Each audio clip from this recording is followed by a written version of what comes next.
High, আমি শেখ সাজ্জাদ। আজ আমি ফিমোরাল আর্টারি কীভাবে পাংচার করা হয় সেটা নিয়ে ভিডিও করতে চলেছি। ফিমোরাল আর্টারি পাংচার করার আগে বুঝতে হবে ফিমোরাল আর্টারিটা কোথায় থাকে। ফিমোরাল আর্টারিটা একটা ট্রায়াঙ্গেলের ভেতরে থাকে। যে ট্রায়াঙ্গেলটা তৈরি হয় সুপিরিয়র বর্ডারটা ইঙ্গুইনাল লিগামেন্ট দিয়ে তৈরি হয়, আর দুটো মাসল থাকে যেটা মিডিয়ালি আর ল্যাটেরালি থাকে। ল্যাটেরালি যেটা থাকে সেটা সার্টোরিয়াস মাসল, মিডিলের দিকে যে থাকে অ্যাবডাক্টার লঙ্গাস মাসল। এই যে গ্রয়েন রিজিয়নে যে ট্রায়াঙ্গেলটা তৈরি হয়, এই ট্রায়াঙ্গেলের ভেতরেই ফিমোরাল আর্টারিটা থাকে। ফিমোরাল আর্টারির সঙ্গে ফিমোরাল নার্ভ, ফিমোরাল ভেনও থাকে। ফিমোরাল ভেনটা মিডিয়ালি থাকে, ফিমোরাল নার্ভটা ল্যাটারালি থাকে। এইগুলো একটু পাংচার করার সময় মনে রাখতে হবে। এবার ফিমোরাল আর্টারিটা পাংচার করা হয় কোথায়? ফিমোরাল আর্টারিটা যদি অ্যানাটমিক্যাল দিক থেকে আমরা দেখি, কমন ফিমোরাল আর্টারিতে মেন পাংচার করা হয়, যেটা ফিমোরাল আর্টারির বাইফার্কেশনের জাস্ট ওপরে আর ইন্টারনাল এপিগ্যাস্ট্রিক আর্টারির জাস্ট নিচে। আর একটু ভালোভাবে বুঝতে গেলে আমাদের বুঝতে হবে যে ইঙ্গুইনাল লিগামেন্টের নিচে বলা হয়েছে। ইঙ্গুইনাল লিগামেন্টটাকে আমরা কীভাবে বুঝব? আমরা অ্যান্টেরিয়র সুপিরিয়র ইলিয়াক স্পাইন আর পেলভিক টিউবারকেলকে জয়েন করে যে লাইনটা পাই, সেই লাইনের মিড পয়েন্ট থেকে অ্যাপ্রক্স 2 সেন্টিমিটার নিচে ফিমোরাল হেডের কাছে পাংচারটা করা হয়। আমরা হেডটাকে প্যালপেট করি, বুঝতে পারি নিচে একটা বনি একটা জিনিস আছে, তার ওপরেই ফিমোরাল আর্টারির পালসটা বোঝা যায়। ফিমারের যে হেড থাকে তার মিড পয়েন্টে মিডিলে পাংচারটা করলে ভালো হয়। কেন ভালো হয়?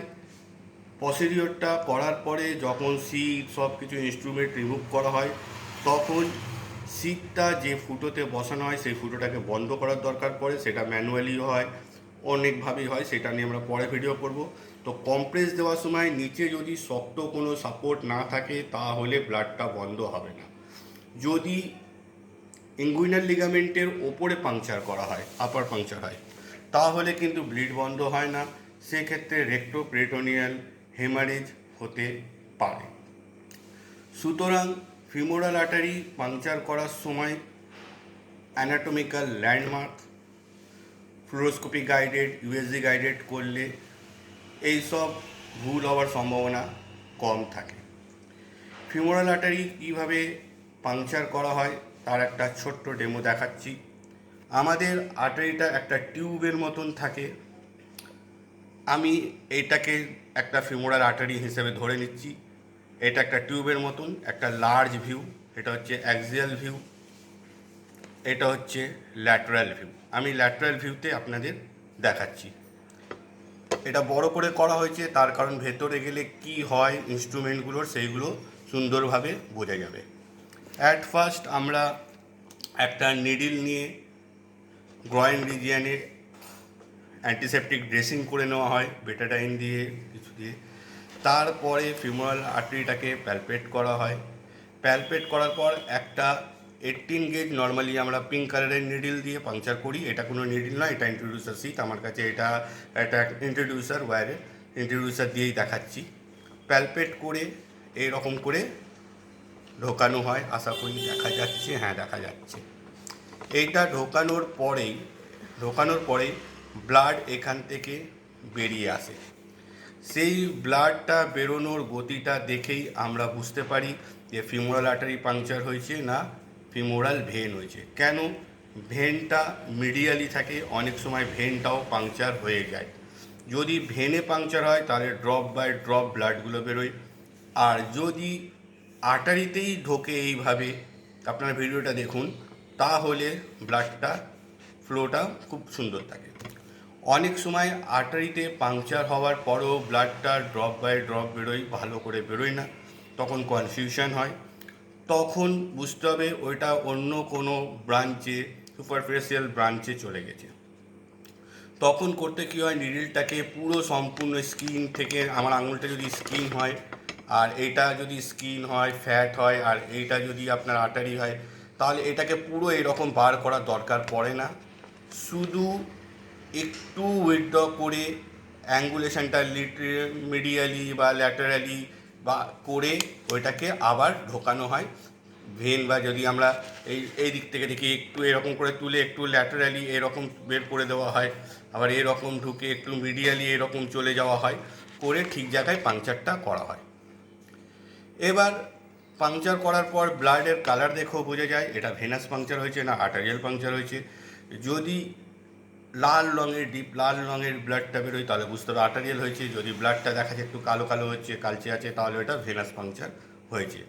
অনেক সময় কি করা হয়, এইটাকে জাস্ট ঢোকানো হয়, স্কিনটা ফ্যাটটাকে পিক করে ঢোকানো হয়, করার পর এরকম রেখে দেওয়া হয়।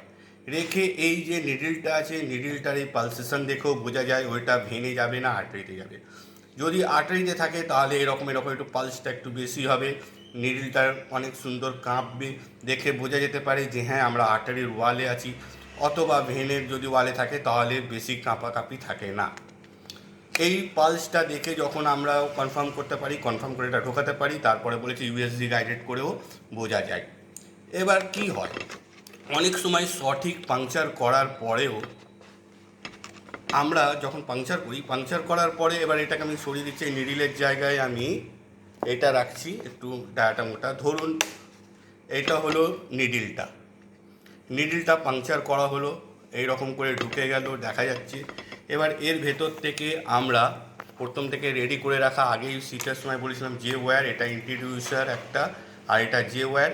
এই ইন্ট্রোডিউসারটা কাজ হচ্ছে যে ওয়্যারটাকে এরকম করে সোজা করে দেওয়া। করার পরে এর ভেতরে এমনি রেখে এই যে ওয়্যারটাকে এরকম আমরা ঢুকিয়ে দিলাম। যে ওয়্যারটা ঢোকানোর পরে আপনারা দেখতে পাচ্ছেন যে ওয়্যারটা অপোজিট সাইডের ওয়ালে আটকাচ্ছে। তখন এখান থেকে ঠেলার সময় আমরা রেজিস্ট্যান্স পাই, তখন মনে হয় যে না এটা ঠিক জায়গায় যায়নি, ব্লাড ফ্লো তো ঠিক ছিল কিন্তু এটা আটকাচ্ছে কোথায়। তখন একটু ওয়্যারটাকে টেনে নিয়ে নিডলটাকে আর একটু এরকম টিল্ট করে দিতে হয়, আর একদম এরকম টিল্ট করে দিলে তখন ওয়্যারটা দেখুন পুরো এরকম যাবে, উল্টো দিকের ওয়ালে হিট করে আটকাবে না।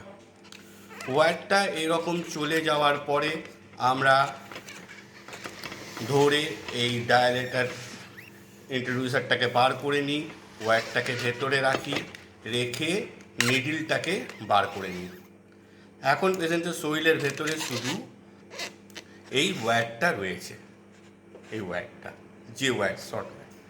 এবার আমরা আগে থেকে ডায়ালেটার আর সিটকে রেডি করে রাখি, এইখান থেকে ফ্লাশ করে এয়ার ফ্রি করে রাখা হয়।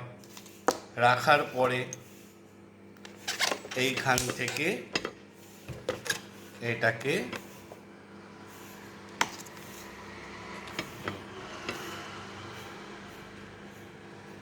ঢুকিয়ে দেওয়া হয়।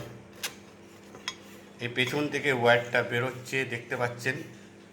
একটা খেয়াল রাখতে হবে, পেছন থেকে ওয়্যারটা বেরোনোর পরই ডায়ালেটারটাকে ওভার দ্য ওয়্যার ভেতরে ঢোকানো হয়। এবার ধীরে ধীরে ডায়ালেটারটাকে ঢোকানো হচ্ছে শীত সমেত। ঢোকানোর পরে ওয়্যারটাকে বার করে দেওয়া হয়। অনেক সময় হয়েছে যে ডায়ালেটার আর শীত ঢোকানো হচ্ছে কিন্তু এই ওয়্যারটা পেছনে বেরিয়ে আসেনি, ওয়্যারটা ভেতরেই আছে, ঠেলতে ওয়্যারটাও ভেতরে চলে গেছে, এটাও একটা কমপ্লিকেশন হয়। সেই ক্ষেত্রে আমাদের স্নেয়ার নিয়ে অন্য কোনোভাবে অপোজিট সাইডের ফিমোরাল আর্টারি পাংচার করে এই যে ওয়্যারকে বার করতে হয়। তো সেই জন্য সেফেস্ট নিয়ম হচ্ছে এটা ঢোকানোর আগেই পেছনে যেন ওয়্যারটা বেরিয়ে আসে সেইটা যেন খেয়াল রাখা হয়। তারপরে সিটটা ঢুকে যাওয়ার পরে ওয়্যারটা আর ডায়ালেটারটা একদম এইরকম করে ধরতে হয়। ধরে এই আওয়াজ হলো, আনলক হলো, ধরে এইখান থেকে এইখান থেকে এইটাকে দুটোকে ধরে একসঙ্গে পুল করে সিটের হাফটা ধরে এরকম বার করে নেওয়া হয়। সিটটা এখানে এঙ্গেজ হয়ে গেছে। এবার আমরা প্রসিডিওর অনুযায়ী এখান থেকে হেপারিন দিই। ডায়াগনস্টিকের ক্ষেত্রে অল্প হেপারিন দিই, থেরাপিউটিকের ক্ষেত্রে বেশি হেপারিন দিই। কেউ 5000 হেপারিন দেয়, কেউ 2000 হেপারিন দেয়। ডায়াগনস্টিকের ক্ষেত্রে কেউ 500 হেপারিন দেয়। তো সেইগুলো যখন বলবো তখন কত হেপারিন দেওয়া হয় কী দেওয়া হয় সেটা বলবো। এই সিটটা দেওয়ার পরে এবার এইখান থেকে বিভিন্ন ইনস্ট্রুমেন্ট ঢুকিয়ে আমাদের পরীক্ষা নিরীক্ষাগুলো করা হয়। Thank you.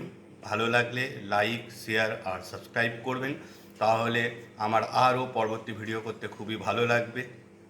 ধন্যবাদ।